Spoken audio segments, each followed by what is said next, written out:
That's how it's gone for all the previous videos. Have you seen any of the previous videos at all, guys? I haven't yet, I must admit, no. Well, there's only been a couple thus far. I did one with Kit Power. Of course, I inherited the My Life in Horror project from him, and that's kind of where this came from. It's an expansion of that particular project, and I did one with Lex Jones, and that was great fun. I need to get my head in gear because there's I've got so many all lined up that I'm kind of double booking people and getting it all wrong, which is not ideal. Well, what a privilege to be the third in the row. That's wicked. Oh, it's absolutely my pleasure. Thanks so much. My pleasure. I think, what was the last one we did, Jonathan? What was we did? We've only actually done one. We did the Hound for Lovecraft. We've talked about doing loads of different ones, but just haven't got around to it. But I'm sure we will. Yeah, it just never occurred to. I know we've spoken extensively about doing Jam. Yeah, definitely. That's got to be done. That has got to be done. I mean, for me, that is it is still apex comedy. Yeah, and it's one of the few things when I first watched it that gave me a genuine nightmare. Two nightmares, in fact. Absolutely. Yeah. I mean, it's one of those very, very strange products, isn't it? Did you see when Channel 4 did their 100 greatest shows way, way, way back in the early 2000s?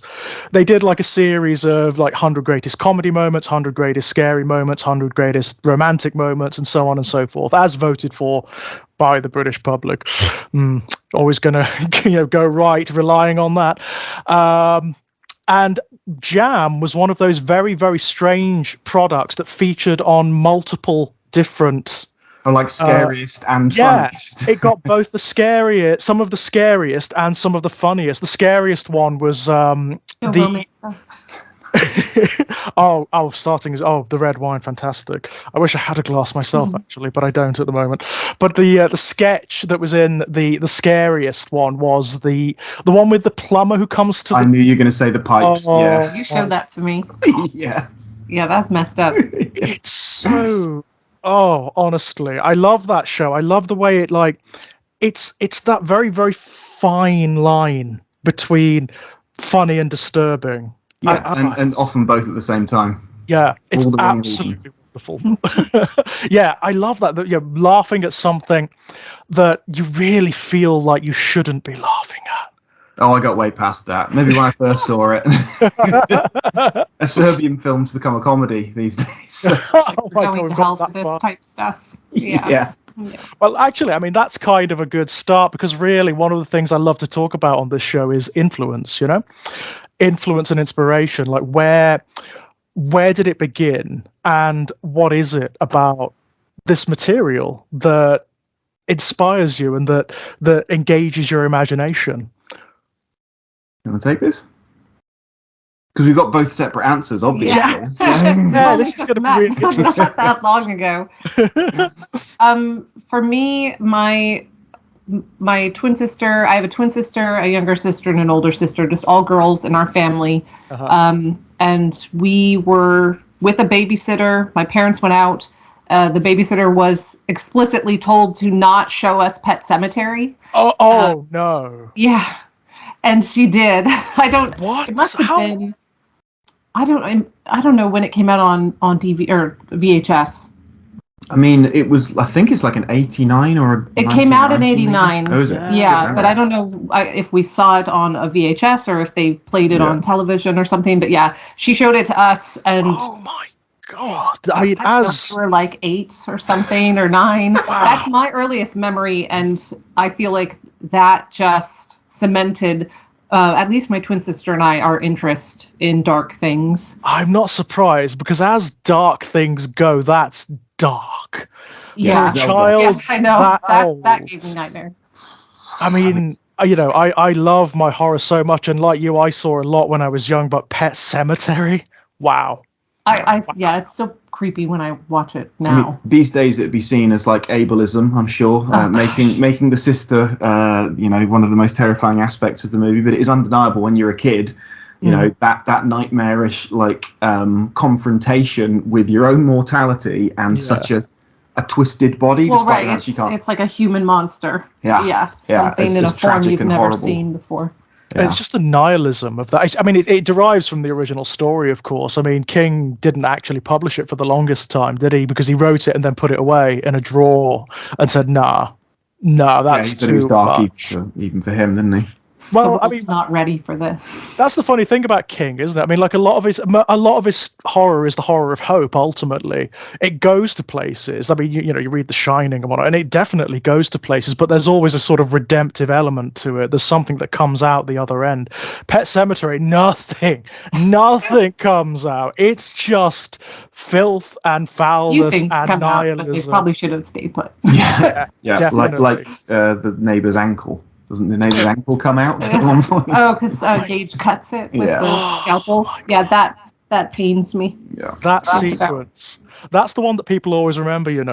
That's the one that if you are, the people who saw it on VHS, saw it when they were kids, that's the sequence that people always remember. Yeah. The slicing of the tendon. Yes, and Gage was just terrifying too. Just a creepy little boy. So like cute. they cast him so perfectly. Yeah, so it started there for me, and then we just loved Halloween. The school we went to, our elementary school, always played up Halloween as a holiday, and so we always did activities with that. We used to build mini haunted houses, my sisters and I. My grandmother used to cackle like a witch during Halloween. She had this amazing cackle, which I think my little sister can do now. Rachel can cackle. Excellent. That's awesome. So it's just something when we were young that was always around and played up. And then my twin and I got into horror movie marathons when Blockbuster was a big thing when we were preteens. And yeah, we just fell in love like really early on and couldn't get rid of it. Really. It's a funny thing, but that seems to almost be a common thread. It's the fact, it's the availability of media when we were kids, right? I mean, I think I'm right in saying that we are all children of the sort of VHS revolution, when home media became just everywhere. It was part of our growing up, right? And horror was so huge during that. Yeah, like when I was a kid, I never really saw any adult horrors on VHS. We always used to rent movies around Halloween and around other times, but it was always like the kids' ones. There was a 70s cartoon called The Groovy Ghoulies, which I always wanted to rent whenever I had the chance, and things like Ernest Scared Stupid and stuff like that. But I think it wasn't a horror house. Like my mum used to read Dean Koontz, and she loved Dennis Wheatley back in the day, and she used to talk to me about it, but she would never really let me experience it. So the first time I remember being absolute, like that mixture of being terrified and fascinated, was seeing the Medusa scene in the Ray Harryhausen. Yes, Clash of the What is Titans. it? First, Clash of the Titans. Clash of the Titans. Yeah. Apparently, it made me cry, and I was like hiding behind the couch, but it stayed in my head so clearly ever since. And it's still like, even if I look at it now, because it was one of those really early memories, it still chills me. I think it is, that sequence is shot and framed like a horror film. Yeah, it's utterly beautiful. I mean, almost everything Harryhausen did was genius, and every sequence in that film has something going for it. But that one, the lighting, the shadows, the movement of the Medusa, it's just beautiful. And the sound effects of her tail as it rattles, yes, it echoes through the chamber. Yeah, so cool. But yeah, I had quite a lot of early experiences with horror. Like, as I say, I didn't really grow up in a horror house particularly, but I was always so desperate to see the things that I was not really supposed to. I had this deep attraction from an early age to that. And like I say, my mum didn't want me to experience that sort of stuff until a teacher of mine recognized that I could write. Mrs. Lamb, really lovely woman, when I was like 10 years old, asked my mum to come in and said, okay, Jonathon is better at English at this stage than the other kids, so I'm going to set him separate stuff. And I've got a list of books that I recommend you let him read. And there was like Mrs. Lamb. And there was like Stephen King on there. I may steal that name, by the way. Mrs. Lamb is awesome. What a great name for a character, right? Yeah, it very sounds so sweet woman. innocent too, and she Doesn't it? exposed you. Yeah, well, he was in a Church of England school as well. Oh wow, this Yeah. just gets better and better. Church of England teacher called Mrs. Lamb. Are you kidding? Are you kidding? No, not at all. No. Actually, no. If you wrote that, you wouldn't get away with it. If you wrote that, you wouldn't get away with it. People would say, "Oh, come on." Yes, like they went there to teach, and then they got to select names based on where they were working. I mean, there was also Mr. Salmon, but then again, the fish and the loaves, maybe, I guess. Lamb and salmon. I love it. Absolutely love it. Yeah. So from very, very early on, I always wanted to see more, and thankfully, that was a way that my mum could justify it to herself. Oh well, the teacher says that it'll help him become a better pupil. So it's okay. It's all right. It's been ratified by the teacher. Yeah. Excellent. It worked out all right. Yeah, I think so. I haven't killed anyone yet. I've just done it in the pages. Didn't build a serial killer or anything. No, absolutely not. Well, and it snowballed. That's one of the funny things, isn't it? I mean, another thing that kind of inspired this series is the fact that if you are a fan of horror, or if you create horror, or if you're involved with horror in any which way, one of the questions you're always asked and consistently asked by people is, why horror? Right? Why this material? And the funny thing is, it seems to me that they're not really asking what they think they're asking. What they're actually asking is, they're actually not asking anything. They're making a statement, which is, this does not chime with my preconceptions of who you are. You know, how could you? Is the question. Yeah, it is as much an accusation as it is a question, isn't it? You seem to be a relatively nice, stable human being. So why do you have this? Yeah. And it's a very, very fascinating tension to me, because you never get like why science fiction or why romance or why fantasy, but horror very much so. Yeah, I think it was in Night Shift, or it was one of the first Stephen King books that I read. And at the back of it, in like the afterword, he says that he often gets asked at parties, why do you write such horrible things? And his answer is, why do you assume I've got a choice? Yeah. And a lot of us don't really pick it. We're just drawn to certain things. I so fell into it. Yeah. Yeah. Absolutely. Like I've lived a fairly charmed life. I haven't had, I've never been like mistreated or anything like that. I don't have an especially dark past. Mm-hmm. I've always been just drawn to it. Maybe as a way to, I don't know, accept the world as it is, or like challenge yourself. I don't really know. It's not really something that I've ever thought about too much. I mean, perhaps it's a draw to like taste a bit of something that you don't have exposure to. Yeah. Especially in your case where your life hasn't been, that hard compared to some other people. Yeah. Yeah. Yeah, for sure. And I always like grossing people out as well. There's that too. There's a fun to it, right? That is a fun part of it, but I think no matter what you write, you would like just putting something down, creating something that gets an impact, makes an impact and gets a reaction out of people, makes people feel and experience things. I think that's one of the best parts of it. But yeah, absolutely. And horror's kind of tailor-made for that, isn't it? It's tailor-made because it can be so visceral, The fact that it gets people feeling emotions that they otherwise don't get to experience in a safe space. Yes, exactly. It kind of exposes them and you to parts of yourself that you otherwise wouldn't have, or you wouldn't know until something very, very unpleasant actually happens to you. I think that's definitely true in your case. I think you write from the heart when you write your stories. A lot of them are very, very, I think, personal to the way your own experiences, the way that you view the world. Heavily veiled, but yes. Maybe not so much. The face made. I think mine is more detached from my own experiences, and that does play into what we were just saying. Like, I guess I have written to purge certain feelings before, but generally speaking, I don't think it's especially personal to me. I think it's a way to have fun. Well, a fun poke around in the dark. It's like, what happens if? Yeah, absolutely. And this is the funny thing, isn't it? I mean, a lot of the time, the people who ask that question don't actually realize that they do expose themselves to darker materials too. It's just packaged in a different way. One of the things I like to respond with is, well, do you read newspapers? Do you watch news at all? Oh, yeah, absolutely. Well, It's all that stuff.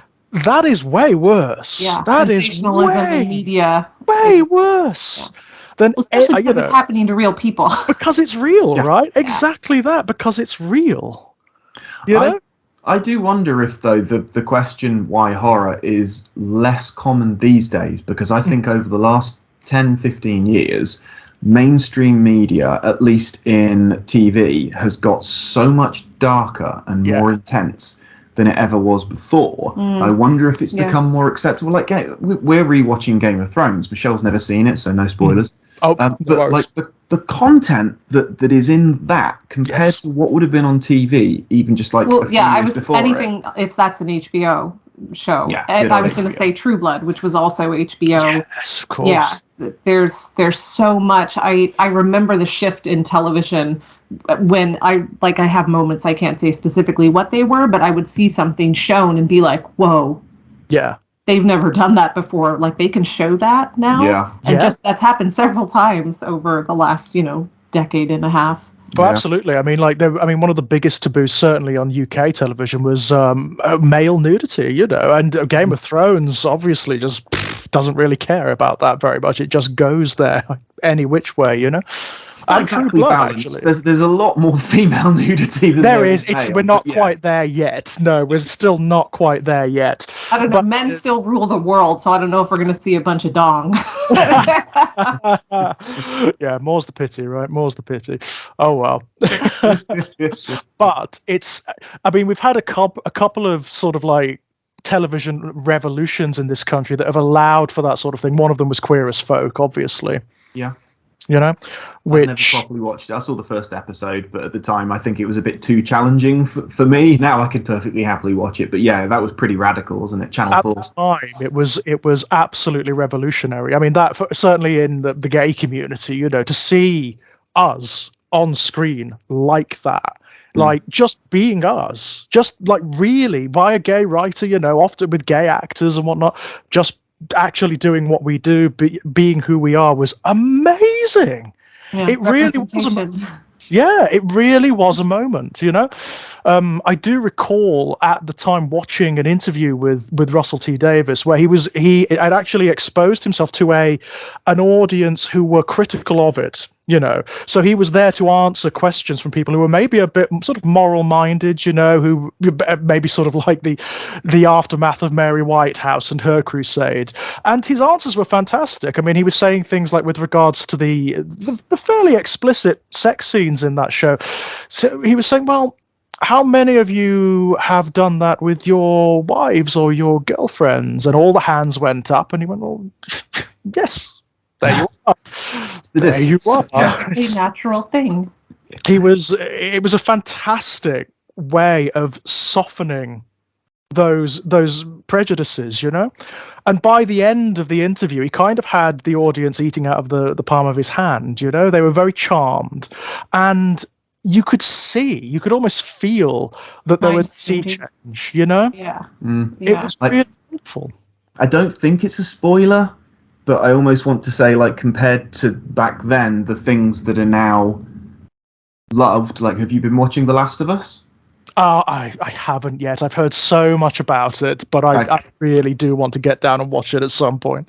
Well, the fact that back then it was considered shocking, while some of the content in that is not explicit, the fact that it's basically one of the greatest things that I've ever seen on screen does tend to show how far we have come in terms of how comfortable the public is with varied sexualities.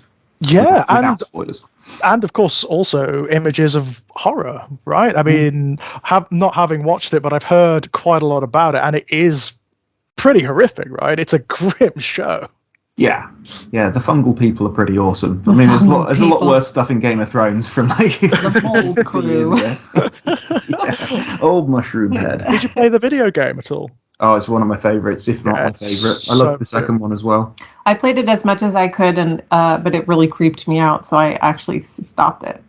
I get scared pretty easily for someone who absolutely adores horror. It's different with a video game, though, isn't it? Yeah, it's because you are interacting with it more than just reading a book. Yeah. I mean, do you guys remember, like, in the mid to late 1990s, when, of course, video games became 3D and suddenly you could have like proper voice acting, and they were closer to sort of cinematic experiences than they'd ever been before, and we had that horror revolution where suddenly like survival horror came along. You had Resident Evil, you had Silent Hill, and suddenly it was an established genre, whereas before it was completely taboo. There were horror video games before, but they were very few and far between. In the UK, they were often censored to hell and back if they were released at all, and they often caused a bit of a stir in the tabloids. Oh god, yeah, definitely. I was going to say, Doom made me jump. One of the demons appeared, but everyone remembers that fucking dog in the first Resident Evil. Yeah. If anyone says they didn't jump at that the first time, I call bullshit. Absolutely. I mean, like, we've never seen a very early sequence of the game. It just jumps through a window, and because, as George was saying, scares the shit out of you. Yeah, before that game, I'd never really seen. You're like, so this is how it's gonna go. Okay. Yeah, there's something about the way it's so brilliantly done, because of course technology was quite limited back then. They were just experimenting with 3 dimensions at that point. Game developers didn't really know what they were doing as such. The way Resi got around it was by using fixed camera angles. So the camera didn't move at all wherever you were. You just had a fixed camera angle over whatever room or corridor you were in. But they used that. They used that to emphasize the horror. So the camera angles were often slightly tilted or slightly, so you had blind turns and whatnot. You couldn't quite see down the corridors, and that made it really scary. Yeah, really scary. It was that made the jump scare with the dog so effective, because if I remember it rightly, your character is at the far end of the corridor. That's right. And then you're walking towards the camera, and then the camera changes, and you're right next to the window that the dog jumps out at. But you're just not expecting it, because the corridor feels like a safe space. It's really cleverly done. It feels like the kind of area where you're not necessarily going to encounter anything. It feels transitional. And if I remember correctly, it's silent as well up until the dog jumps through the window. And then, of course, you get smashing glass, and you get a musical chord coming through as well. The panic, the sheer panic, it's just brilliant, utterly brilliant. And now look where it's come. Now we're playing things like Visage and Madison and Resident Evil 7 on VR. Yeah, oh my god. Outlast. Yeah. You just got like the 3 that have had the most profound effect on me. Yeah. Yeah, Visage, that one. I can't believe I finished that. I honestly can't believe I finished it. The horror in that is so oppressive. It's pretty grim. Yeah, it's I'm on the 3rd chapter at the moment. Are you using a walkthrough? Absolutely. I wouldn't have a clue what to do. No, some of it is so otherwise obscure. You just wander around and happen upon the next step. Yeah, I tried, or not, or never. Just wander forever in the dark. In the dark. I really did try to do as much as I could without a walkthrough, but it's impossible. It's the puzzles are so obscure, and where you've got to go, where just knowing what part of the house you need to be in and what you need to trigger. But I will say the horror in that game, it's something else. It really is something else. I cannot remember feeling so oppressed before in a video game, and actually having to stop playing because it was actually having an effect. Do you remember any of those parts? Yeah, oh absolutely. There's a bit where I was exploring the office upstairs, and I was just wandering around, looking in drawers and whatnot, and as I turned and looked out the door, I saw just disappearing around the corner the top of her head with eyes and fingers just disappearing. And I do recall, I was recording it at the time, shrieking. Absolutely shrieking, swearing profusely, and running my character back into the room going, no. That sounds like Blue Knees. It does sound like Blue Knees. Yeah, from Madison. Yeah, I don't think I've seen that in Visage yet. Maybe I've got that to look forward to. Oh, it was horrible. That moment really did for me. I didn't want to go out. No, thank you. Yeah, I didn't want to go out onto the landing again because I didn't know what was going to be out there. But oh my god, Blue Knees in Madison. Yeah. I can still hear the song. Can't, thankfully. Yes. Oh my I goodness. won't put it back in your head. So yeah, now that we are together, the amount of horror that I am consuming has definitely increased, because now I know that I'm with someone who, whenever I am going to say, "Do you fancy a horror film?" You know, I'm not going to say no. Oh. There's just no way I'm going to say no. Fantastic. I mean, this is actually brilliant. The dynamic is awesome, right? The fact that you come from different areas of horror, and the fact you have different influences and now can inform one another. Yeah, I can't divulge what it exactly was, because it's a secret project of Michelle's. Uh-huh. But I was gaming with friends yesterday and looked over at the research that she was doing and just burst out laughing. Just like, what is going on? Just a Thursday night reading absolute fucking depravity. Yeah. Like, yeah. The worst. Yeah, so it's pretty wonderful. It's always a problem for like horror writers, isn't it? You know, when you're actually doing research, you really, really, really don't want anyone looking over your search history. Yeah, well, I mean, I'm definitely on watch lists because of a book I've tried to write on terrorism. But yeah, no doubt, how to bury bodies and stuff Yeah, like but that. we just have conversations over dinner about all sorts of nasty stuff. And, Yeah, you know, he writes much more extreme horror than I do. And I have the pleasure of reading his stuff before he publishes it. And, you know, it's not what I would write. But I appreciate the way he writes, the way he tells the story.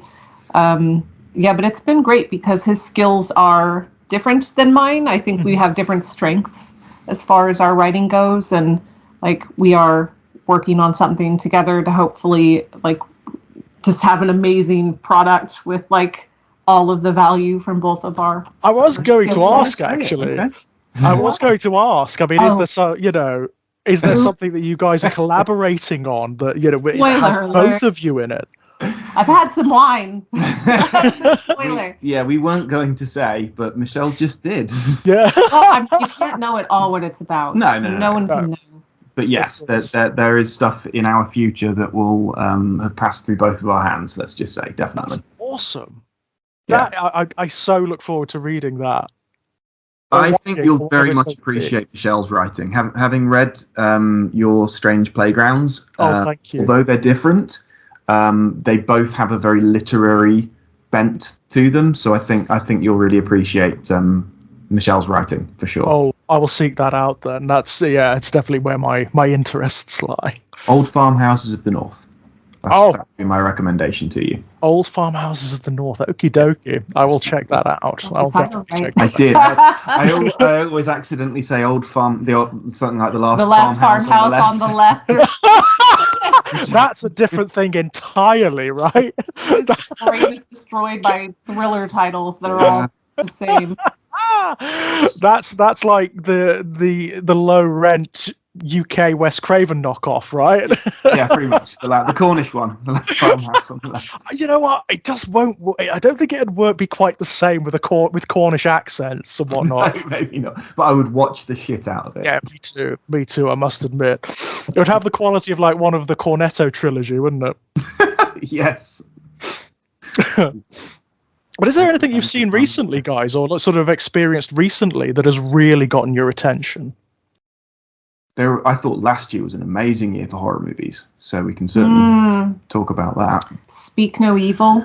Oh man, for heavy horror, yeah. Speak No Evil is stunning. Did you see that? I haven't seen it yet. Oh my goodness. Is that one? Is that a recommendation? Yeah. It's very heavy. It's human monsters. There's nothing magical or anything about it. It's just super brutal and torturous. Yeah, to like watch. Funny Games territory. Oh, okay. Yeah. Really? Really that far? Definitely that heavy. Oh, wow. Yeah. May have to build up. It's not a meta film. It's much more about the awkwardness of being in a situation where you know that something isn't right, but you haven't quite seen enough to speak out about it. It's commentary on politeness. Yeah. Oh, wow. Yeah. And it gets dark. It really gets does. so dark. Oh, I do like the sound of that, though. I think my mouth was just hanging open at the end. Yeah. I was figuratively on the edge of my seat the whole movie. Yeah. It was so uncomfortable. Yeah.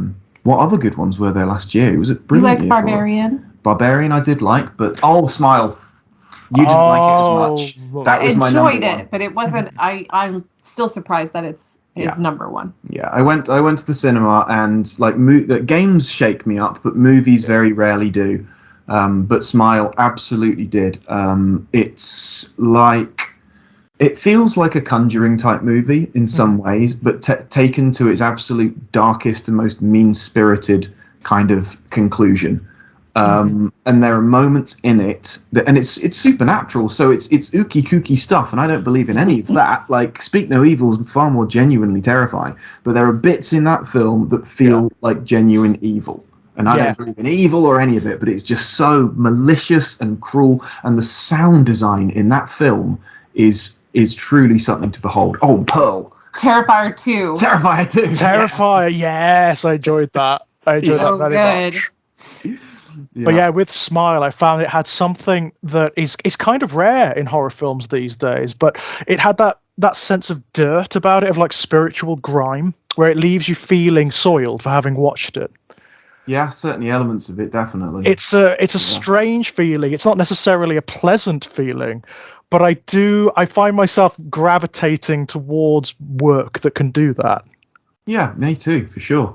Like, I saw the poster and wasn't really expecting much, so I went with my friend Matthew Cash, the fellow horror writer as well. Yeah. And we just went to hang out and see each other. But when I sat down to it, and there's the opening death, and I realized very quickly that this is a film actually about trauma. Yeah. It very quickly really conjured its spell on me, and I loved it. I must admit, I mean, when I saw the trailer, I wasn't necessarily looking forward to it. I saw the trailer and thought, the way the trailer is cut together, it doesn't look that interesting. It looks a bit humdrum. It looks a bit sort of also ran. But the film itself, I loved. I really, really enjoyed, very much for the same reasons that you said, Jonathan. It's the filth of it. It's that nihilism that it has. I find that very, very attractive sometimes in horror. Pet Sematary has it in spades, obviously, where there is nothing good. The metaphysics of that film is just repulsive, Yeah, there is no hope in that film. No. There's just metaphysical evil, and that's it. And it has no rhyme or reason. It does it for what it wants to do. It just does it. It's elemental malevolence. Oof. And it's unstoppable as well. Yeah. It's just a little machine chugging along. And it's going to keep going, much like real trauma. Or the fungus in Last of Us. It's just a thing that seeks to spread and finds any mode or manner in which to do that. It's sort of mindless and consumptive. There's something very, very interesting about that as the subject for horror. I think it's the subject of many different horrors, but with that one, it's so overt, so suffocating. Yeah, and the film revels in it as well. It loves it. It loves the dirt and the filth and the blood and the pain, the suffering, the fear. It just revels in it, and it makes it almost like sadistic. Oh God, definitely. Yeah, they're truly sadistic. Michelle's just pulled up a list of movies from last year. There were so many. Hatching. How good was Hatching? Oh yeah. Have you heard of Hatching, or did you see Hatching? No, never saw that one. Absolutely brilliant. Like, that's kind of satirical, I would say as well. But it's more like a really twisted fairy tale turned body horror. A girl. Does she? What? Oh yeah, that's it. No.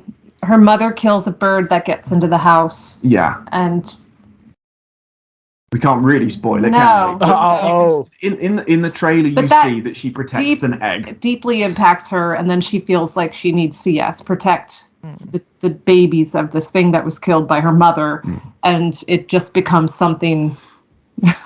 Yeah, I would say something else. Yeah, I would say if you're tempted to watch it, don't watch the trailer. I'm so opposed to trailers now because they spoil stuff that would have real impact if you didn't have it. But, I must say, like getting old man get off my lawn hat on. The art of making good trailers is dead. It's utterly dead. No, they always have spoilers. Yeah. Yes. So I like watching them after the movie now to be grateful that I didn't see it and have bits spoiled. Like my favourite scare in Smile was spoiled in the trailer. In the trailer, Thankfully, I didn't see it beforehand. There's this awful tendency for them to give you like key plot points in the trailer. It's like, Yeah, stuff that might not happen for another hour, like an hour into the movie. That's when something happens. Yeah, why you're supposed to tempt me, tease me, draw me in, not show me the whole damn movie in clip notes.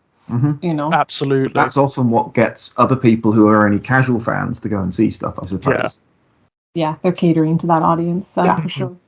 Of course, with horror, of course, it has that effect of cushioning the film as well. It makes it safer if you've shown everyone, oh well, this is what it is. This is the tone. These are the this is what you're in for. It's like, oh, please. I always go back to... let me crap my pants, please. Absolutely. Let me crap my pants feel bad. Let me squirm in my seat and be upset in peace, please. Real time. I want to be immersed in it, and I want to feel that guttural, that reaction, that just deep thing that if you know going in what a visual is going to be and you're anticipating it, and it just loses all the strength of the imagery. And I think for me, you just hit it right on the head, Michelle, which is wanting to feel. It's wanting to feel, right? And with regards to cinema, I don't necessarily mind what a film makes me feel. If it makes me feel despair, if it makes me feel anxiety, well, good. That's what it's designed to do. Yeah. Wonderful. What I really dislike is that sort of like Teflon cinema where everything is almost like produced by committee, it's edited by test audience, and it creates this anodyne product which doesn't want you to feel anything. It just wants to give you the familiar beats over and over and over and over like writing a book by formula. Exactly that. I mean, I'm going to push back a little bit and just say sometimes that can be fun. Like, they're not my favourite type of movies, but stuff like Insidious and The Conjuring, like, they are slick, very carefully marketed products, and sometimes I just want a bit of a ghost train ride. Oh yeah, don't get me wrong. Coaster. I mean, that's what it is. Don't get me wrong. I mean, like, good popcorn cinema is great, right? I mean, give me a good B movie any day of the week that knows what it's doing and that is aware of itself and is just trying to be a good B movie. Great, that's wonderful. That's absolutely wonderful. I mean, The Conjuring, I really didn't like. I couldn't get on with that one. For lots of different reasons, and not least of which is the fact that it lionized those assholes, the Warrens. But I don't know why they're pricks, but I've heard that they're pricks. Oh, unbelievable! I mean, just the worst con artists. Really? Oh, the worst con artists imaginable. The Warrens, and the way they preyed on vulnerable people. Families who are having problems, who were often lacking in education and often having significant problems in and of themselves, and then telling them, oh no, it's a demon, it's a ghost, and we can help you if you give us the book rights. We're going to seance the autism out of your child. Oh, God. Yep. There was even a gentleman. So are they making money if I watch one of their films, which are admittedly crappy? I mean, fortunately, they're not around anymore. They're in whatever spiritual realm they claim to be able to access once upon a time is where they are. I also wanted to mention that and Pearl. And this, but you haven't seen it yet. I have not seen that, no. There were so many movies that we liked yesterday that we couldn't not mention Men and also, Pearl. Did you see either or both of those? I didn't, unfortunately. You better be taking notes. Yeah, absolutely. I'm totally in, absolutely. I mean, I know I need to watch The Last of Us. That is a definite for me. But I will definitely go and watch these. So, Pearl is the prequel to X, and I enjoyed X. I really like the director, Ty West. Mm-hmm. He does quite slow-paced, atmospheric pieces. He did The Innkeepers. Have you ever saw that? I really liked it. I loved it. Yeah. So X, I thought was good, but Pearl is on such another level. And is it Mia Goth? Yeah. She is a revelation. I want to see her in more horror stuff because, like, she does this incredible monologue. A single shot. Yeah. that just explains exactly who she is, and it is so powerful and so unexpected for a film that is essentially a bit of a slasher film, kind of, I guess. But absolutely elevated it. Yeah, that whole sequence was fantastic. And men, truly nightmarish. A24, how on earth do you explain it? I guess it's all of the female experience. Yeah. Body horror of the female experience. That sounds fantastic to me. Yeah. That's emblematic of something we are starting to see, right? Which is just the diversification of horror. There are just so many more voices now, and that's largely thanks to like the small press and the independent movie market. There are so many more voices out there now. Well, and we're seeing some really good like allegorical pieces that really have a strong message being portrayed in a super creative and weird way. Yeah, very good. And I was going to mention, though I won't say too much about it, it's a witch movie called You Won't Be Alone. Super slow burn. I mean, even slower than like The Witch. Okay. So that's a slow burn. That's a real slow burn. Very emotional. Like if you want to feel something, I think I cried at the end of that one. I mean, you cry at adverts. No,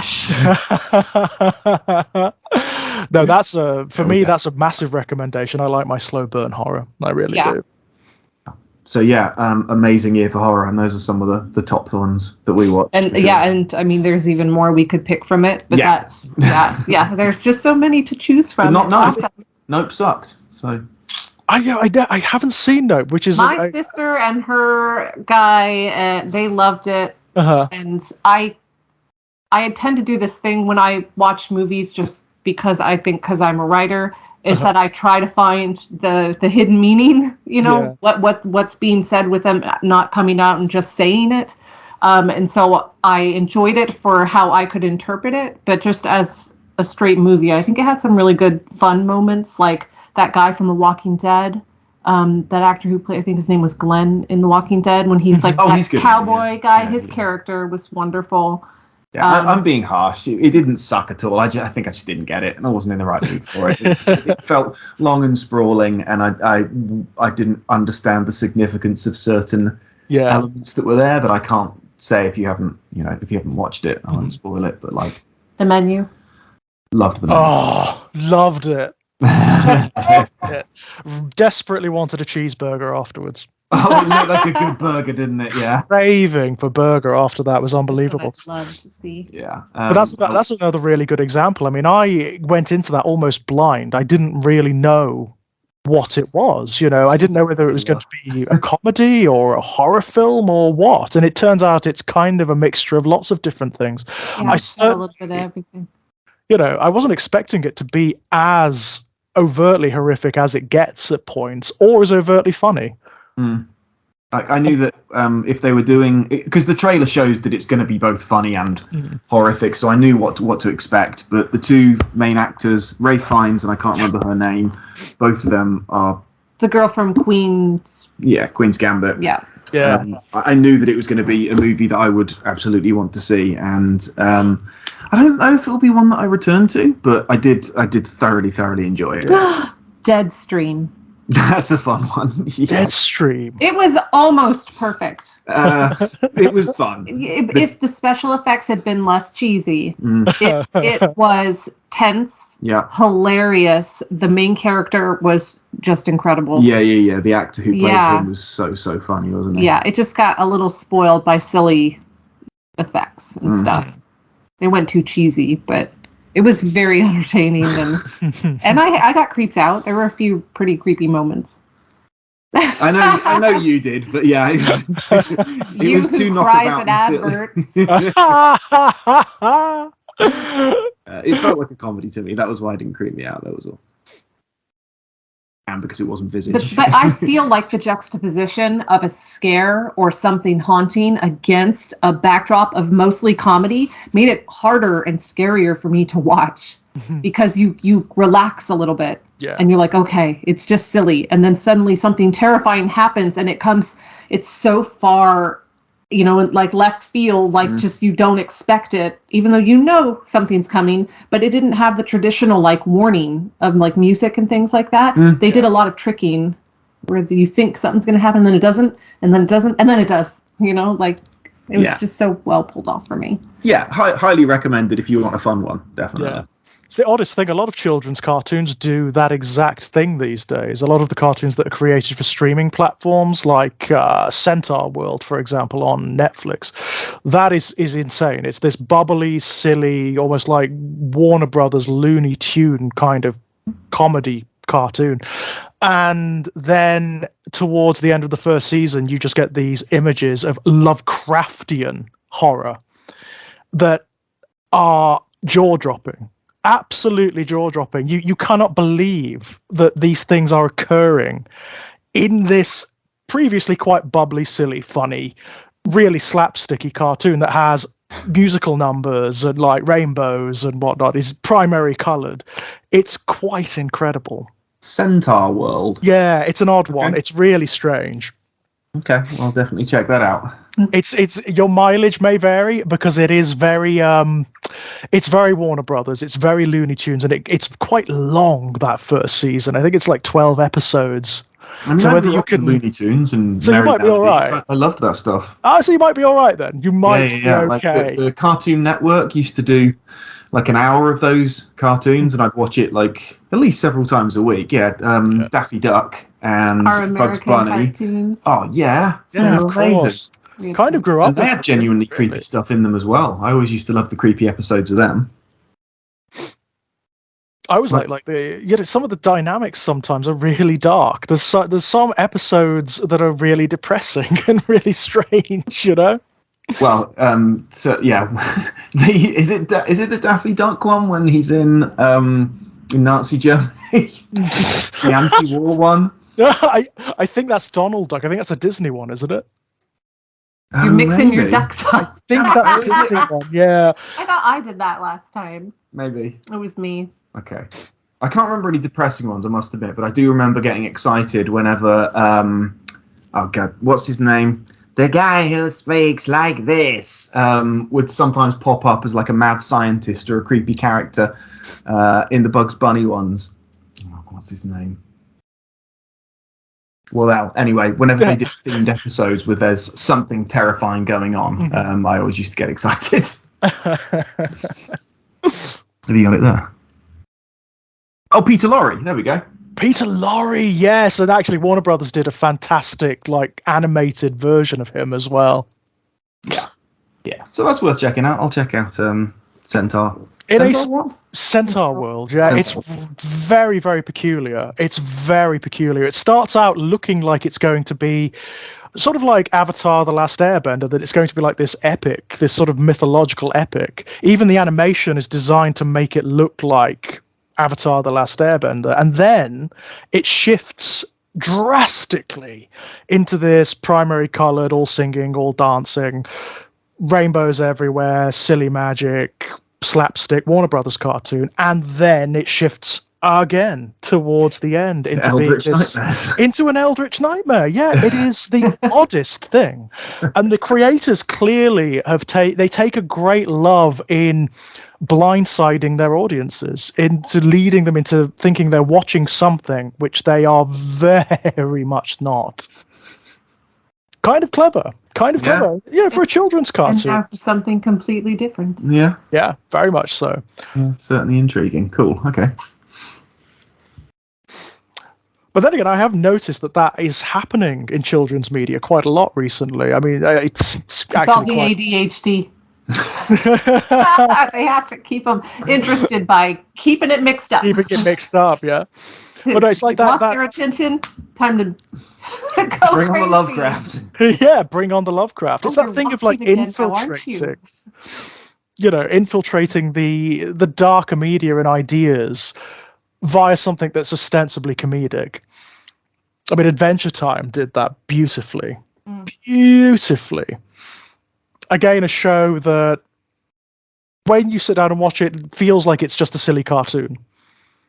And then you start to get bits of back mythology, just little drip feeds and suggestions of back mythology. and it accrues and accrues and accrues as the show goes on, until it becomes this incredibly dark, complex, post-apocalyptic story. It's really very clever. Very clever. Just building future horror lovers. Yep, that's exactly what it's doing. It's exactly what it's doing. I think we live in a very pessimistic age where it's preparing it's them suitable. for just real life. Yeah, all that. Better than they do in school. Yeah. I feel like the attitude in both TV and the more readily available quality horror has grown since 2000. And I think it genuinely is like a post 9/11 thing where the Western world got a massive slap across the face. And people became a lot more pessimistic, and the rise of the internet as well, allowing us to, access the absolute horrors of the world at the single click of a button or the typing of a word. I think it's a lot more acceptable to be into far, far darker things these days. So it actually doesn't surprise me that it's creeping into kids' media as well. No, I think you're absolutely right. Perhaps like preparing them. You're absolutely right. I think there's something to be said for like gradual exposure in that regard. I mean, not only do we live many of our horrors like from day to day, but like you say, we witness them. They are everywhere. They're almost like thrown. It's almost aggressive, isn't it? You can't go onto social media without seeing a news feed or a recommended bar that has something horrific in it. Yeah. When I was waiting for my visa to come here to England, I was getting so stressed about the things going on, the war in Ukraine and stuff, and not knowing when we would get to be together. Of course. I had to unsubscribe from like a news thing that popped up in my browser every time I used it. I had to turn it off because it was giving me so much anxiety seeing stuff about climate change and war and COVID. And I was just like, I cannot handle this. Like, where is there any good news in this? It's all just terrible stuff. Yeah, but it is fascinating, isn't it? Because I mean, I was talking to Kit Power about this when we did our episode of Our Lives in Horror, but our generation has kind of been bombarded with that from the get-go. I mean, even our cartoons when we were kids often had that subject matter in it. I mean, do you remember stuff like Captain Planet and whatnot? Yeah. Which is effectively telling you, oh yes, the world is burning and the world is being destroyed, and it's like, here you are, 8-year-olds, 5-year-olds, you deal with it. I mean, the whole catchphrase of Captain Planet was "the power is yours," and of course, we've learned since that is very much a lie. It is not. Yeah, I just saw a video of some very young kids, maybe 11, 10-year-olds, going to talk to a senator about climate change and the facts about it and presenting them to her, and she just stopped them talking. Yeah. This old woman, 85, 90. Just stopped them talking in the middle of their speech to her and said, basically just shut them down. I've been doing this. I got elected. I know what I'm doing. And then the little girl's like, it's like 12 years until like we can't reverse this anymore. And the old woman just was like, we know what we're doing. Well, she'll be dead soon. So things are looking up. We need more younger people in politics. Yeah. Absolutely we do. This is why I like the less real horrors. No. I like the horror movies, but I think it's very important to take care of yourselves when you're consuming real life. Yeah, definitely. Horror. The news, and I'm glad that things like gore sites are far less common now, because when the internet exploded, that's. I've said this like many times. Like when I was a kid, like my parents were obviously careful about the media that I experienced, but. There was this very common thing, especially with young boys, where you would find like a top shelf magazine in a bush or something like that. And I remember finding that. And that was like the most extreme thing that my young brain could imagine, just explicit nudity. Yeah. And I think nowadays, when there are kids who are my age, back when I was discovering a nudie magazine in a bush, they're seeing they've already a murder. Yeah, I was going to say it's small potatoes, isn't it? I mean, it's enormously. The whole timeline has like shifted to like younger and younger, and absolutely, it terrifies me what kids are being exposed to.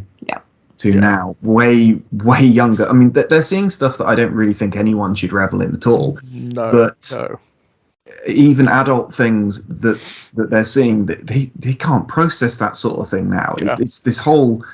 as you say, everything's sped up.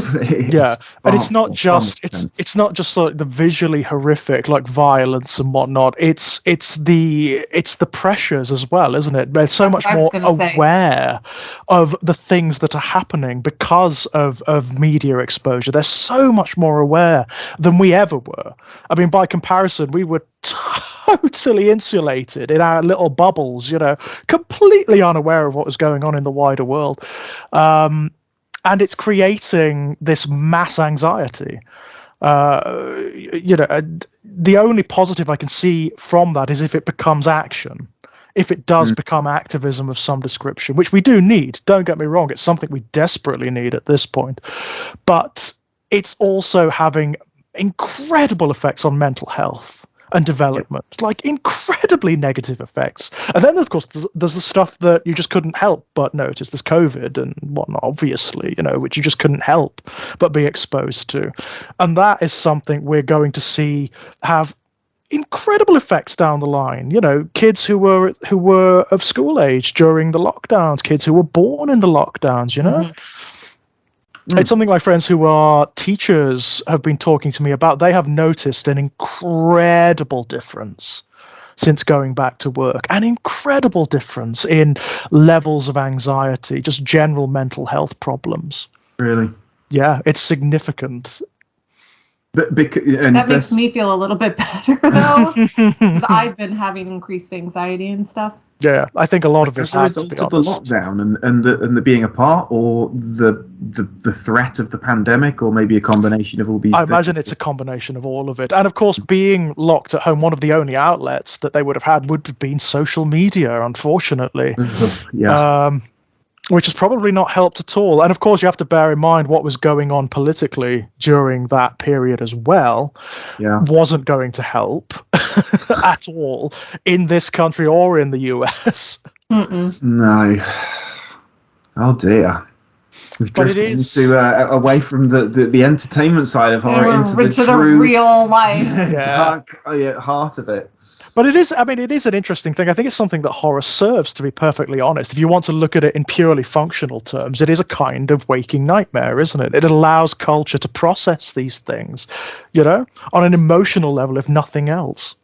Yeah, I mean, you can always see what the main fears of a culture or a country were when a movie comes out. When you compare it to the events that were contemporary at the time, they're often reflected in the movies.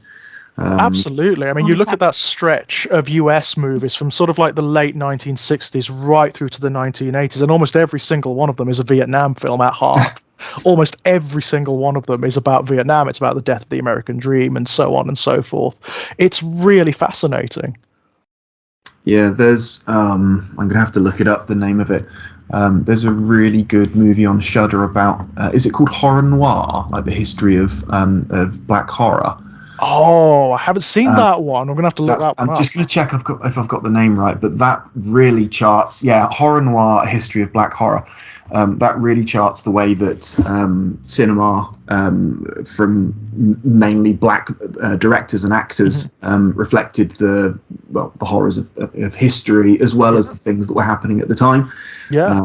I think that's always going to be the case. Whatever is the current zeitgeist, it's going to be absolutely ripe for tearing apart and analysing through horror films. Absolutely. And what I find really fascinating is when a lot of the creators of horror of any particular era are interviewed, they often say that we didn't consciously realize we were doing it. It was just in culture, it was in us, and that's what we created. That's what we were reflecting. We didn't know this. It was just there, implicit in the material. I think it was an interview with John Carpenter, and he was talking about The Thing, and he was saying we didn't know we were doing this film that had all of these resonances with like escalating awareness of things like cancer and AIDS and whatnot. We had no idea we were doing that. But when you look at the material, it's like, well, yeah, evidently it's there. Because I think it's this subconscious feeling that something needs to be said Yeah. How to say it in a way that it will be more palatable to a wider audience. Mm-hmm. And so, yeah, whether you intend to tell a story about a specific thing going on in the world or not, like you were saying, I almost called you Jonathan.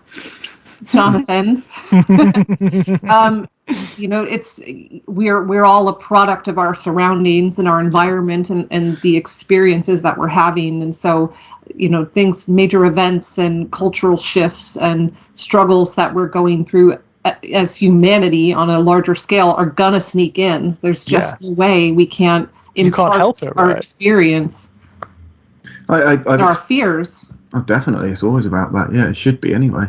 Like, I've experienced it in my own, like, small way, but with the success of what Good Girls do, I think that is a lot to do with the fact that people are talking, like, post Me Too era, people are talking about the dynamics between however many genders, men and women in this case, and it's ridden that wave completely unexpectedly. And as you said at the time, I didn't know. I thought I was doing it completely from a personal level because I've known a number of people who have been harmed, but it was a way to confront that absolute horror. So yeah, I've experienced that myself in my own writing to an extent. And it's kind of more special too if you don't intend to resonate with a particular crowd or on a particular issue, but something that you write does. It just does and is that to a group of people who feel less seen in their day-to-day lives, who feel like they need more voices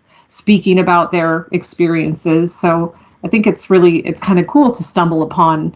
Yeah, I was just like really that. fucking angry. Yeah. That was all it was. I was very angry and wanted to write something to cleanse myself of that. Yeah, it's funny how often that occurs as well. A lot of angry people out there. Yeah. I mean, it's funny how often that occurs in horror too. I mean, one of the angriest films I've ever seen is definitely the original Last House on the Left. Yeah. It's furious. I mean, it is just pure disappointed rage, isn't it? That is Wes Craven basically saying, I've been lied to my entire life. Every myth, every story I've ever been told, everything I've been told to have value in is bullshit. It's complete garbage, and it has been demonstrated to me by what my country is doing effectively, what is happening around me in the world.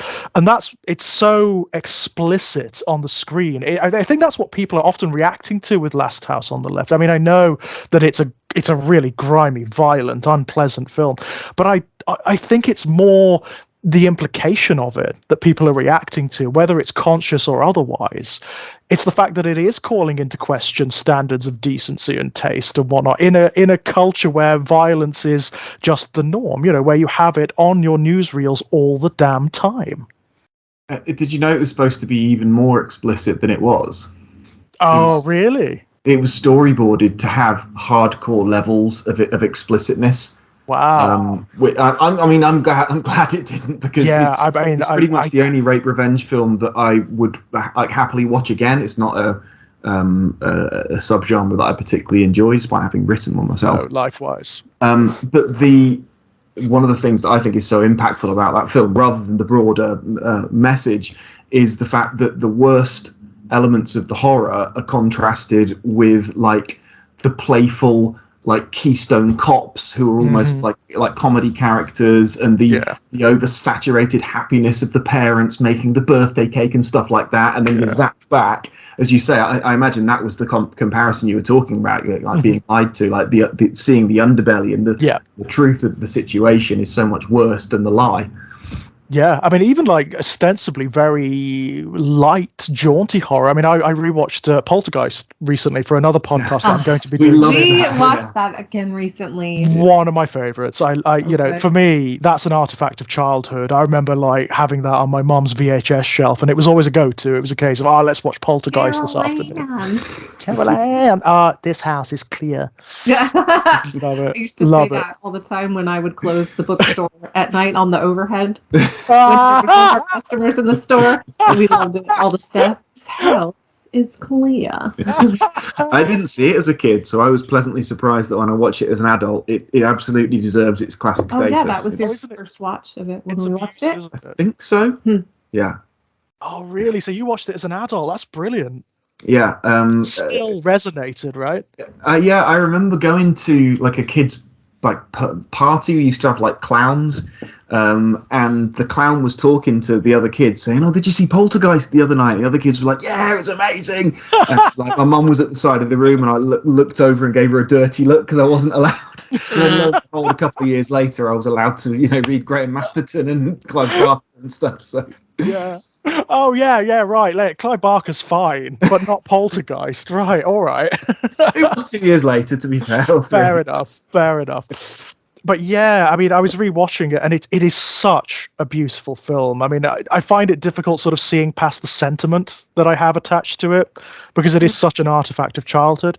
But it's the commentary of it that really struck me. I mean, ostensibly, you've got here this very jaunty, very sort of like ghost train ride, primary coloured extravaganza. It's like a carnival of horror, isn't it? Every set piece is colour, and it's big, it's bravura, it's right in your face.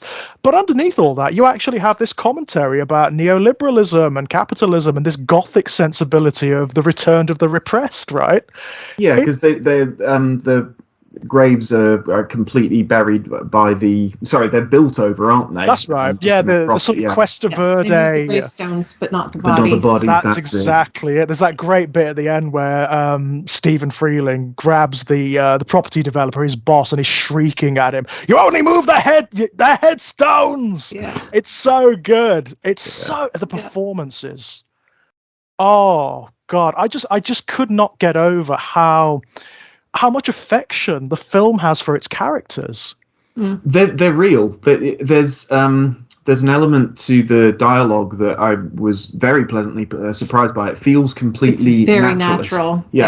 Yeah. And like the little things, like when the parents are casually rolling a joint. I love that scene. It's barely even mentioned or anything in the film. It's just like but that is so real. Yeah, isn't it so real? You've got Stephen Freeling, the dad, like shirtless, just like sprawled out on the bed on his belly, reading a biography of Ronald Reagan, by the way, while in the background you've got Diane just casually rolling a joint. I love that too, because you don't see a lot of portrayal of parents as anything other than parents. Yeah.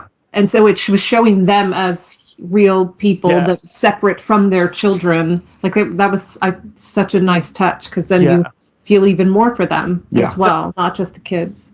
The film takes a great deal of time establishing each and every one of the characters, but does it without too much emphasis, without too much weight. It doesn't sort of throw it in your face. It's just the casual interactions between the characters shows you who they are.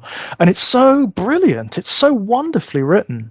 Yeah, it feels far less contrived, the characterization, than a lot of films, for sure. Yeah. It doesn't feel like they're showing me this so that I like them. They're showing me this so that I notice he's done that. Yeah, it doesn't feel quite like that.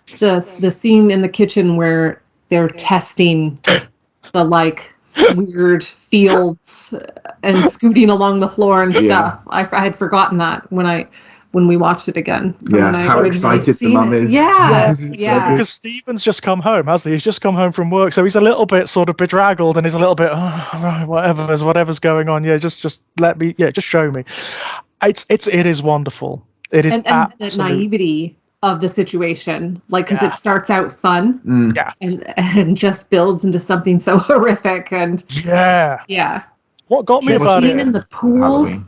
Yeah, the scene in the pool's amazing. My goodness, and the big tree outside. Yeah, it's just a solid watch. It'll be another Halloween watch this year, probably. And it looks so good. I mean, the effects are beautiful in that film. It does hold up. Practical effects, yay! I would say 82, maybe. Yes, it's 82. Mm-hmm. It is 1982. Well, because it came out before we were born. Me too. Yeah. I've got a terrible memory. Apparently, I remember the years that films were. 1982, and then the sequel was 1986. So quite a ways after, really. Is it the sequel with the braces? The scene with the braces, yes, that's the sequel. The one with the Reverend Kane. Watch it again, because I don't recall it. It's an interesting film. It's flawed. It's got lots of problems, especially to a postmodern eye, to a present day eye. I mean, it does do that whole thing. There's the magic Native American guy who knows everything about what's going on because he's a Native American. That's just what happens, Of right? course, yes. And his Part of their culture. exactly. His whole purpose is to protect the white family, and it's kind of like, okay, fair enough. But even given those problems, it's a really interesting film. I mean, Julian Beck as the Reverend Kane, who's sort of the face of the evil, is wonderful. Absolutely wonderful. He has such incredible presence, and he hardly does anything really. Does it have any links to the original? Oh yeah. Okay. Yeah. In fact, it kind of it delves even deeper into the mythology of Cuesta Verde and why their house in particular seems to have been the target of this supernatural geyser that's just come up from under the ground. And it also gives a face to it. I mean, in the original film, you do have Tangier saying that there is something on the other side with Carol Ann. There is this thing that's talking to her like a child, that's keeping her close. That's the Reverend Kane. That's what it is. The beast is him. Creepy. Yeah. Cool. Okay. Yeah. And it also has, I mean, it has some sequences that were designed by H.R. Giger. Really? Yes. Yeah, That's the sequel. okay. Yeah, a couple. Doubly interested. And they are. Have you seen that? I have at some point, but my memory is garbage. Yeah, we have awful memories, so we can rewatch things and replay things, and it's like we've never seen them before. Yeah, It's it's wonderful. brand new. It's worth a watch. It's not, it's not as bad as many sort of horror sequels of the era were. It does some interesting stuff, and it's largely because it's these characters again, who were just so wonderful to be around, just so lovely. Yeah, for sure. Yeah, we had a list of Halloween movies that we watched last year that were like a combination of new ones, but also like classics. So that'll probably be on regular annual rotation. The original Poltergeist, I imagine. I mean, this is one of the odd things, isn't it, about growing up during that era? The fact that we have sentimental attachments to horror films and can often react to them in the ways that other people would react to, like childhood cartoons or whatever. Yeah, 80s horror is amazing. Yeah, it is. Yeah. It really is. I haven't really got an affection for Cujo. I seem to remember that being a darker one. But when I think about it, it is that kind of like a part of my childhood feeling that I get. It's because it was just when we were really starting to fall in love with creepy stuff, and it was like every moment we had where it was a new movie or like Goosebumps books or whatever. Oh, yes. Yeah, we grew up with Goosebumps and Scary Stories to Tell in the Dark and Are You Afraid of the Dark, which you guys Of course. Yeah, I love to be Me afraid of too. that. Yeah. Yeah. The So Midnight anytime Society, yeah? someone gave us a little bit of the darkness, like it was just really special and exciting. And yeah, there were a couple of really fond creepy memories. episodes of Are You Afraid of the Dark? The clown one, where some kid is dared to steal the cigar out of a fake clown in a fun house, and then he's haunted by the clown. I remember that one. Yeah, I really dug that. But then there's another one where it was the tale of the X-ray specs. And I'm not going to be afraid of spoiling an Are You Afraid of the Dark thing, because I'm usually more careful. But that basically ends with our entire reality being consumed by darkness. I remember watching that being like, wow, that's intense. Yeah, so like cheery afternoon Nickelodeon show. Entire reality being consumed by darkness. Great. And now here's Rocco's Modern Life, right? Not at all. At some point, you and I. Maybe. I know there's ghosts, so there are ghosts of people who have died, but I don't think there can have been anyone who's like scared to death or murdered or anything. I think it was a lot softer than that. Because the worst thing that happens with the cigar episode and the clown, and that was one of the scariest, is that a balloon gets inflated under a door and pops. That's like the height of terror. Because you don't really see much in the actual episode, do you? I mean, obviously they were produced for a budget, so they had to be quite careful. And given the audience, of course, it's aimed at kids. But you don't really see a great deal in that episode. A lot of it is just insinuation. It's sounds, you know. Yeah, you know that he's being chased by the clown, and the scary thing is that the only clown that you have seen is a model. It's like a mannequin type thing, so that makes it scarier because you don't see it. And so like, ironically. Is it a person? Is it this walking mannequin wooden thing, the clown head? Come to life, Yeah, I remember that because it's like there is an implication towards the end that like the circus owner is kind of involved, isn't there? Because he actually he actually sort of almost hosts the story. Oh, He's kind of cigar doesn't, like, chomping crackle at the himself. end when he closes the door or something. Like a narrator? Well, no, because they're the narrators, the ones around the thing. But I feel like he almost bookends it, like when he does return the cigar, like it was all his plan along. Like even though it didn't actually achieve anything whatsoever. Really, yeah. My goodness. I mean, like on this side of the pond, like in terms of horror, we had stuff like Nightmare, of course. Absolutely love Nightmare. Yeah, me too. God, yeah, of course. Treguard. My friends still watch it. Like when I regularly go to. Yeah, well, we watched it. Yeah, sidestep to the left. Yeah, that castle thing. That's the one. So weird. Where they wear the helmets. Sidestep left. Like genuinely scary. Like genuinely tense, right? I mean, like the way if they lingered too long in a room, you'd get this chord of music or a heartbeat starting, and you get Treguard, you've lingered too long, team. And it's like, oh, something's coming. Oh, no. Well, during those sequences, in the bottom left or right-hand corner of the screen, it starts off with a human face with armor on it, and slowly the armor and the flesh gets stripped away until it's just a skull staring with eyes. The life force clock. Yeah, they had to replenish it by finding food in the dungeon and putting it in their knapsack. And if they didn't, then they sort of starved. That was their death, you know? It was pretty damn creepy. There are some sequences, certainly in the early episodes, when they were still sort of testing the waters with it. They didn't really know what they were doing at the time, where some of the deaths are terrifying. Absolutely terrifying. I remember, I think it may be the first death in the entire series. They take a wrong turn or they don't pick up some magic item or whatever, and they emerge into a cavern that's just dark. There's nothing in there. It's just darkness. And you can hear this weird clicking sound. And Treguard says, oh, dear team, this darkness is made by something that doesn't like company. Even now, it's making its dislike felt. And you don't see what happens to them. All you see is the life force meter counting down and the skull flaking away and this chord of music. And it's like, no, it's horrible. It's horrible. It reminds me of like he would write the little paragraphs on the Escape the Dark Castle cards. Oh, yeah. Have you ever heard of or played Escape the Dark Castle? No, I don't know that one. That's definitely horror influenced and would certainly appeal to any Nightmare fan. It's a dice-based adventure game trying to escape a dark castle, and you have to battle all these enemies and collect objects, but it's a lot of fun. Yeah, each time you move into a new room, it's very much like Nightmare, where just something grim or ghastly is appearing before you. Brilliant. That sounds like loads of fun. Yeah, and the only other kids one that I also wanted to mention, which I always wanted to love but kind of didn't, was Duckula. Duckula! Oh, it's so good. It's so good. Stands up really well to an adult viewing, I've got to say. It's very funny.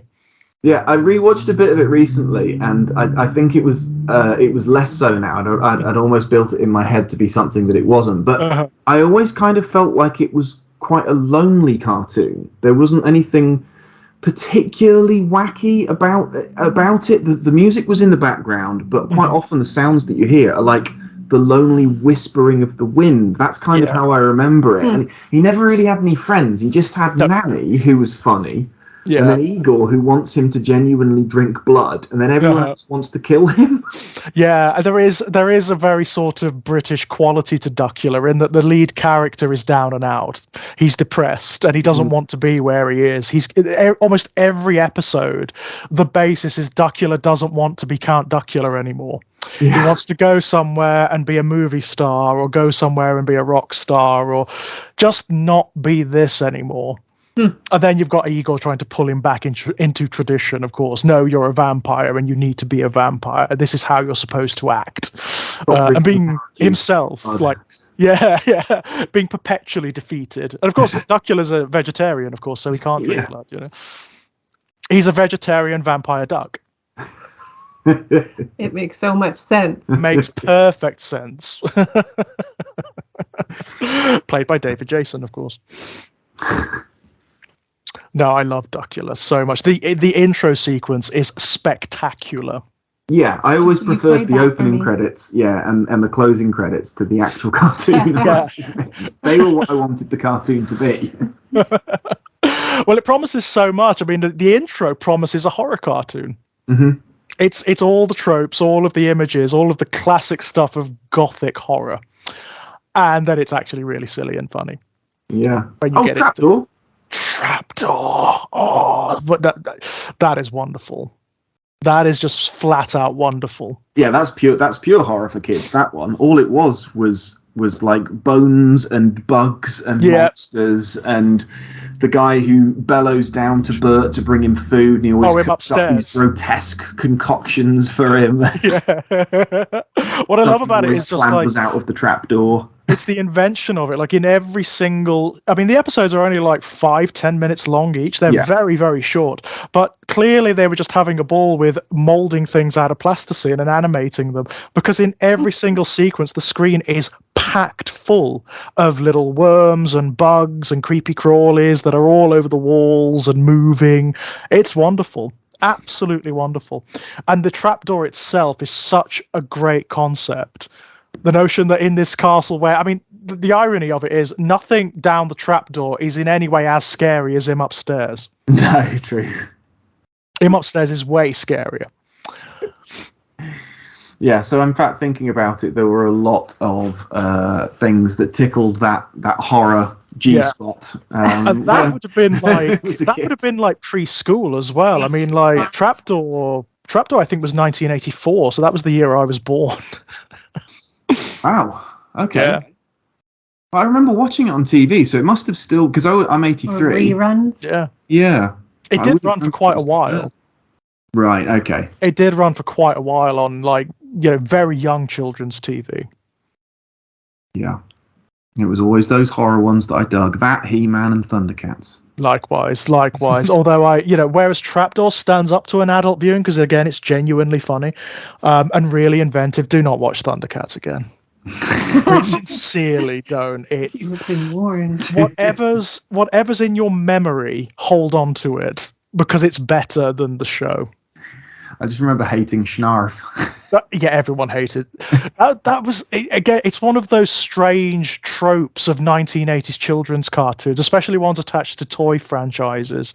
There had to be that character, the Snarf, the Slimer, the Dungeons and Dragons, and so. Yeah. Oh God. That thing in Star Wars, Jar Jar Binks. I mean, that was a bit later on, but it plays a similar role. Same type of role. Very much that same character. Yes, very much.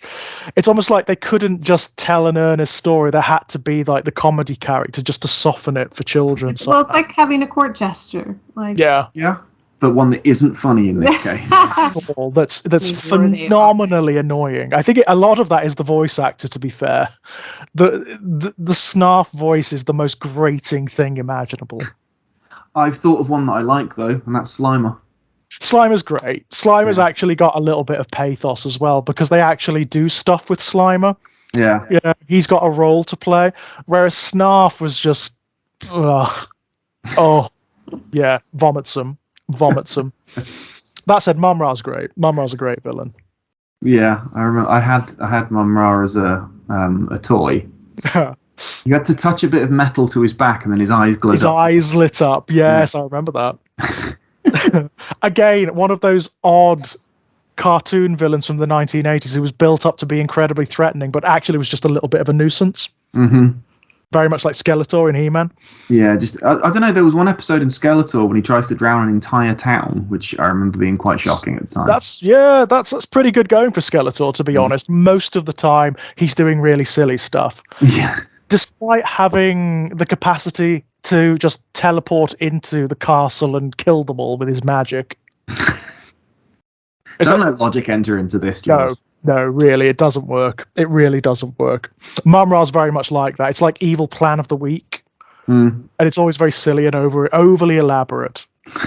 It's like Coyote and the Roadrunner in the Looney Tunes. Always trying to chase after them. Yeah, and doing things like building elaborate bombs and stuff to try and destroy it, and it just never. Acme bombs. Yeah. Never. All you need is a snare or a tripwire, right? That's all you need. And Or a gun. Or a gun. That'd be It's great. an American cartoon.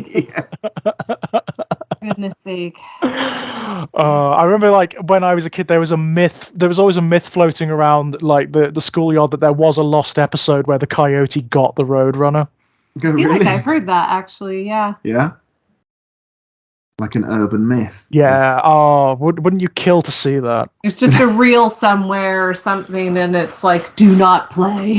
Surely they did it. Do not broadcast. Never air. Yeah. Yeah, surely they did it. They must have done it at some point, even if it was just as a joke. Yeah, just for fun. You know, someone must have written a script where the coyote gets the Roadrunner, and it's very satisfying indeed. It's the final episode that they ever air. He just murders and devours the Roadrunner. He could eat it and he could say, tastes like chicken. No, he can actually speak for the first time ever. Yeah, wonderful. Or at least hold up a sign that says yeah, and have a little bird leg. Yeah. Well, he wouldn't hold it. He had hands that worked like. Yeah. Oh yeah. He was quite stood up on dexterous. both feet. Yeah. He had to have hands to hold up the sign that said "help" or "oh no" when he was standing over a cliff edge and then fall. Brilliant. Well, guys, thank you so much for this. This has been so much fun. Is there anything, before we go, is there anything you'd like to pimp out? Well, I've got a release coming up in May, so not for another few months, and that's the sequel to What Good Girls Do. Mm-hmm. So that's going to be a full novel, so it's twice as long as the first one. Hopefully just as intense, but in a very different way, and it's going to be called What Good Men Do. Oh, interesting. And it's so good. So good. How about you? Well, Jonathan already mentioned earlier my most recent collection, Old Farmhouses of the North. Mm-hmm. I love that one. So You're number one on Godless. I'm about to say that. Okay. But I recently released a short story called When You Become a Body. Mm-hmm. And the ebook's available on Godless for just 99 cents. It's a little novelette. And yes, today it made #1 on new releases. It's been out for a couple of weeks, so I'm pretty proud that That's superb. Yeah, that Brilliant it's still stuff. selling so well. It's not. It's literary horror, kind of dark speculative fiction. It's not super grotesque or anything, though there's some pretty icky moments in it. But yeah, it's getting rave reviews, and I think there's shades of Black Mirror in it, and I know you're a fan of that, George. I am indeed. Yeah. Fantastic. Well, guys, if you're interested in any of that, there will be links down below. As for myself, as per usual, you can find me hanging around here on the Exaggerated Elegy channel on YouTube. You can find links to all of my published work over at strangeplaygrounds.com. And if you fancy a chat, you can come and chat to me over at Twitter at Enigmatic Elegy. Guys, thank you so much. That was brilliant. And I hope to have you on again. yeah, thank you. Thanks, Loved George. That was wicked. No, it's Have been a a great evening. blast. Thank you. Bye-bye. Bye. Bye. Hey.